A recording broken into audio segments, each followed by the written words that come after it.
சென்ற வாரம் ஞாயிற்றுக்கிழமை விஜய் டிவியின் நீயா நானா நிகழ்ச்சியில் தெருநாய்களை ஆதரிப்பவர்களும் தெருநாய்கள் வேண்டாம் என சொல்பவர்களும் கலந்து கொண்டு விவாதித்தார்கள். சோசியல் மீடியாவில் இந்த நிகழ்ச்சி பெரும் விவாதத்தை கிளப்பியுள்ளது. தெருநாய்களை ஆதரிப்பவர்கள் தரப்பில் பேசிய சின்னத்திரை புகழ் நடிகை அம்முவை பலரும் விமர்சித்து வருகிறார்கள்.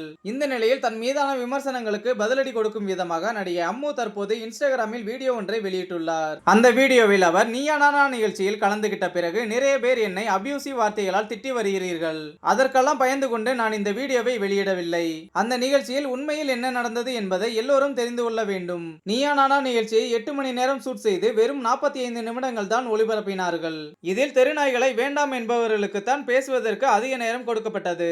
அவர்களுடைய பிரச்சனையை மட்டும் தேடி பிடித்து கேட்ட கோபி, நாங்கள் எங்கள் தரப்பு நியாயத்தை சொல்ல வரும் போதெல்லாம் பேசாதீங்க, உங்களுக்கான வாய்ப்பு வரும், அப்போது மட்டும் பேசுங்க என எங்களை பேச விடாமல் தடுத்தார். எங்கள் பக்கத்தில் இந்த பிரச்சனையை என்னவென்றே தெரியாத அப்பாவி மக்களை அழைத்து வந்து எதிர்த்தரப்பில் இது குறித்த விவரம் அறிந்த நன்றாக பேச தெரிந்தவர்களை அழைத்து வந்திருக்கிறார்கள். டிஆர்பி ரேட்டிங்காக இவ்வளவு கேவலமா செய்ய வேண்டுமா? இதுவரை நான் எந்த சேனலையும் நிகழ்ச்சியையும் இப்படி பேசியது இல்லை. ஆனால் நாங்கள் பேசியதை மாற்றி மாற்றி எடிட் செய்து போட்டிருக்கிறீர்கள். எங்களுக்கு வாயில்லா ஜீவன்களும் வேண்டும், அதே சமயம் அவர்களிடம் கடிவாங்காமல் எப்படி இருக்க வேண்டும் என்பது பற்றிய தெளிவு வேண்டும். இதற்கு என்ன தீர்வு என்பதற்காகத்தான் அந்த நிகழ்ச்சிக்கு சென்றோம். மற்றபடி உங்கள் வெறுப்பை சம்பாதிக்க வேண்டும், உங்களை காயப்படுத்த வேண்டும் என்பதற்காக நான் அங்கு செல்லவில்லை. இந்த வீடியோவானது தற்போது இணையத்தில் வேகமாக பரவி வருகிறது.